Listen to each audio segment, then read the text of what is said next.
Hi, my name is Megan and my project is cookie chemistry. Before I start, I'd like to thank Mr. Jane for all his help with this project. He was my mentor and I could not have done this without him.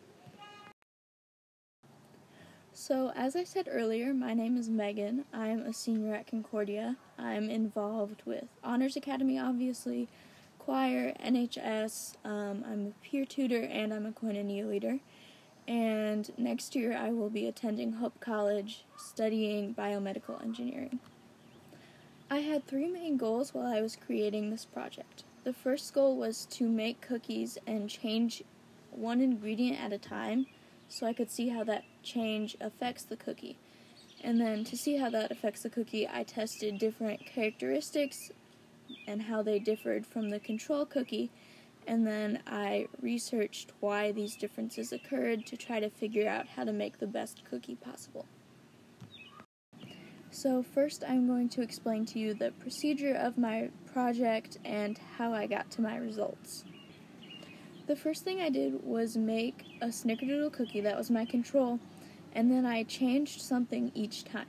So in one type of cookie I used a different type of flour, or I changed the butter or the sugar, and that was to kind of see how these changes affected the cookie. One difficulty that I had in this was trying to keep things consistent between each cookie, and I definitely had to make judgment calls about what a home baker might do. So, for example, I decided that a home baker maybe would be willing to measure their flour, but maybe wouldn't be willing to measure each individual cookie to see how much it weighed. So I had to keep those kind of things in mind while I was doing this project. And then once each cookie was made, I measured different characteristics about them to see how they had changed. So what I observed was on the screen, it was color, height, diameter, weight, brittleness, and taste. For example, on the screen you see 2 different types of cookies.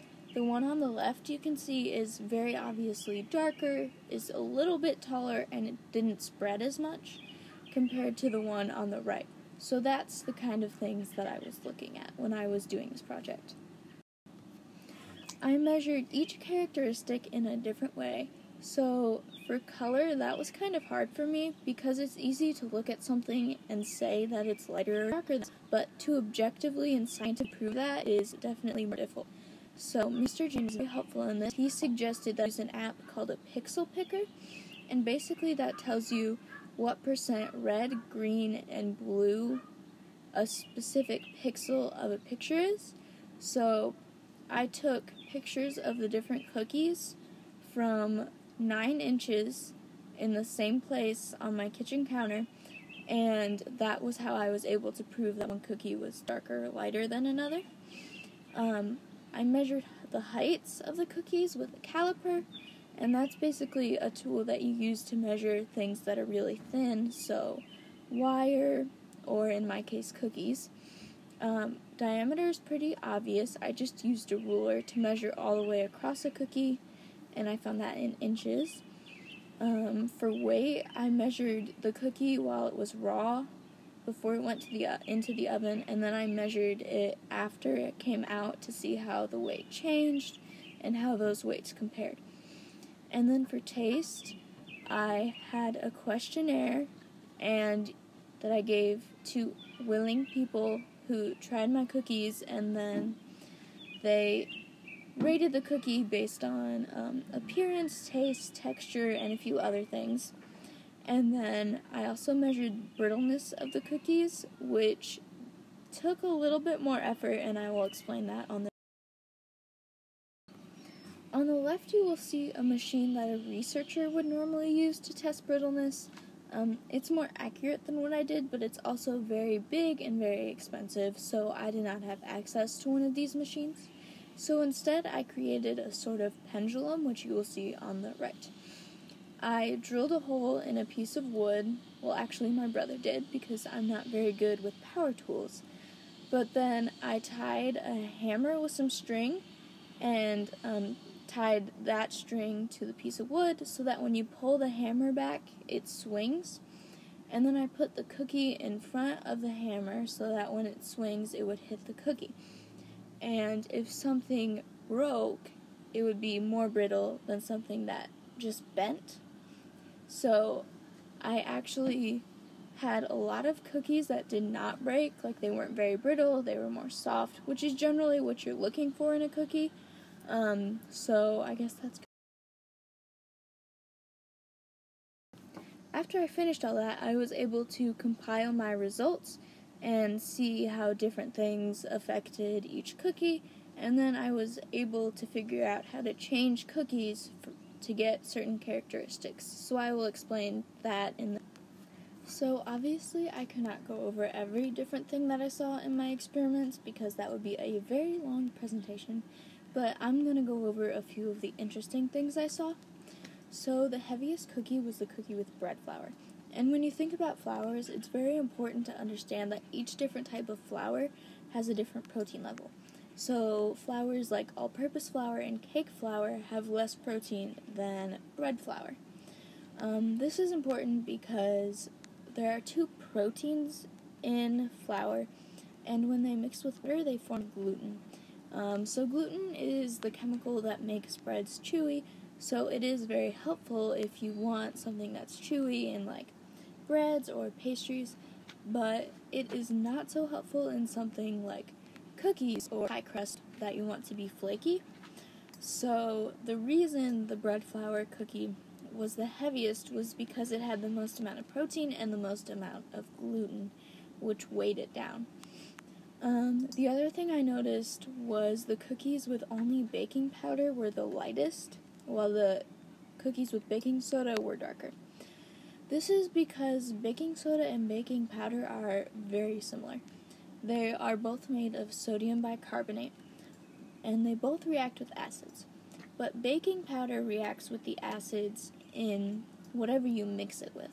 So it will react with the milk in the cookies or the butter, just anything that has acid in the dough. But baking soda is sodium bicarbonate mixed with cream of tartar. And cream of tartar is an acid, so basically baking soda reacts with itself. So when you mix it with a cookie, it's not going to react with anything in the cookie. So the reason the baking powder cookie was lighter was because it actually reacted with stuff in the dough, and that kind of made it a lighter color because it went through a chemical reaction. Another thing I noticed was the cookies at a lower temperature spread more than the cookies at higher temperature, which I was actually kind of surprised about. But this is because baking is basically just one chemical reaction, and chemical reactions require energy. So that energy comes in the form of heat energy through the oven. So when you put less energy in for a longer time, the cookies have more time to go through their chemical reaction, and they tend to spread more than if you do a really fast chemical reaction like you would at a high temperature. The thing I noticed was the melted were lower than the cookies with softened butter, which you wouldn't think so because they're obviously made of the same thing. But melted butter, when you melt it, it loses water vapor, so it is a more concentrated portion of lipids, and lipids are what make cookies softer, so that was what caused that. But cold butter actually caused the cookies to rise. This is because the water vapor that is in the butter is released in the oven, causing a little bit more height to be added to the cookies.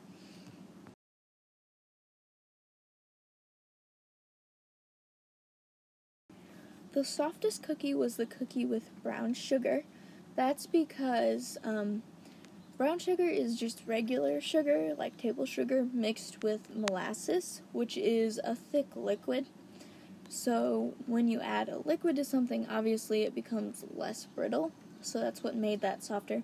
And also because there was the molasses mixed in, it had less of a sugar concentration, and when sugar goes into the oven, it breaks its bonds, and then reforms in almost a diamond type structure. And that type of bond is very, very strong. So by reducing the amount of sugar in the cookie, you are actually not breaking as many of those bonds to make it a harder cookie. So egg whites, like using just egg whites, dried out the cookies and caused them to not spread. This seems counterintuitive because egg whites, or eggs themselves, do have a lot of lipids. But I found out this project that most of the lipids are actually stored in the egg yolk. So when you remove the egg yolk, the cookie itself doesn't get as much lipids or liquids, and it gets a little drier. And then according to my taste panel, the best cookie overall was the control cookie. So to me, that really pointed to the fact that most of the people who make these recipes actually do these tests already. Maybe not in like the very specific way that I did, but they definitely do them, and so it's definitely best to try a cookie first before you decide that you want to change it.